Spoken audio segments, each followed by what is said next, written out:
सुनेत्रा पवार योग्य वेळी संवाद साधतील। दादांचा विमान अपघात विलीनीकरण या संदर्भात ते नेमकं काय बोलणार, या अपघाताबाबत रोहित पवार यांनी शंका उपस्थित केलेल्या आहेत। त्या आरोपांवरती सुनेत्रा पवार नेमकं काय बोलणार असा प्रश्न उपस्थित होतोय। दादांच्या चाहत्यांच्या हितचिंतकांच्या मनातल्या शंका त्या दूर करणार का? सुप्रिया सुळे रोहित पवार यांच्या वक्तव्यांवर सुनेत्रा वहिनींचं सध्या सूचक मौन आहे, मात्र त्या योग्य वेळ आल्यानंतर बोलतील असं कळतंय। आमचे प्रतिनिधी संदीप राजगोळकर आपल्या सोबत आहेत। संदीप, खरं तर गेल्या 2 दिवसांपासून हाच प्रश्न होता की सुनेत्रा पवार एकीकडे त्यांच्या पक्षाची राज्यकारभाराची सूत्र हातात घेत असताना दुसरीकडे रोहित पवार यांच्याकडनं पत्रकार परिषदा एकामागून एक घेतल्या जात आहेत। एक प्रकारे त्यांची कोंडी करायचा हा प्रयत्न आहे का असं चित्र उभं केलं जात होतं, किंबहुना दिसत होतं, आणि आता त्या कधी बोलणार याची प्रतीक्षा आहे।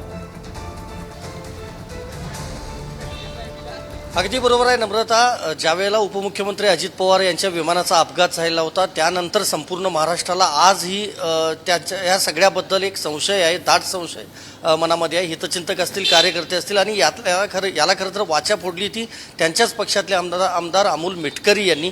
त्यांनी पहिल्यांदा म्हटलं की या सगळ्याची चौकशी झाली पाहिजे, कारण अपघात झालेल्याच्या दुसऱ्या दिवशी त्याच दिवशी तात्काळ शरद पवार यांनी स्टेटमेंट दिलेलं होतं की हा अपघातच आहे, घातपात असू शकत नाही असं त्यांनी विधान केलेलं होतं। त्यामुळं राजकीय चर्चा जी होती ती त्यावेळेला थांबलेली होती। मात्र अमोल मिटकरी यांच्यापासून ही सुरुवात झाली होती, आणि आत्ता पाहायला गेलं तर रोहित पवार ज्या पत्रकार परिषदा घेत आहेत ते पाहायला गेलं तर मुंबईमध्ये त्यांनी मराठी माध्यमांसाठी पत्रकार परिषद घेतली, आणि दिल्लीमध्ये थेट जाऊन त्यांनी राष्ट्रीय स्तरावर ही पत्रकार परिषद घेऊन त्यांचा मुद्दा किंवा जे प्रेझेंटेशन होतं ते पोचवायचा प्रयत्न केला।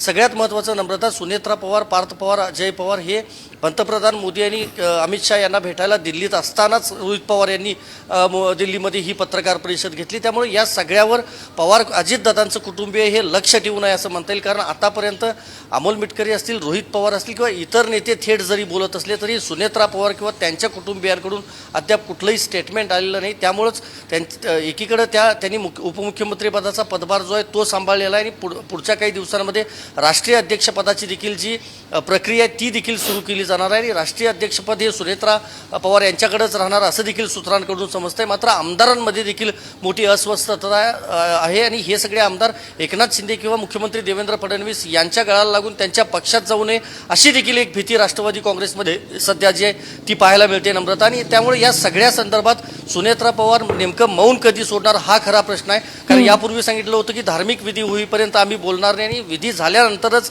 सुप्रिया सुळे यांनी आज संवाद साधला। रोहित पवार हे पत्रकार परिषदा घेत आहेत, त्यामुळे अजित पवार यांच्या कुटुंबाकडून या सगळ्याबाबत सध्या तरी मौन पाळलं गेलेलं आहे। ते नेमकं मौन कधी सुटणार हा आता महाराष्ट्राचा या घडीचा प्रश्न आहे। अगदी संदीप, ते पाहावं लागणार आहे आपल्याला। धन्यवाद या केलेल्या विश्लेषणाबद्दल।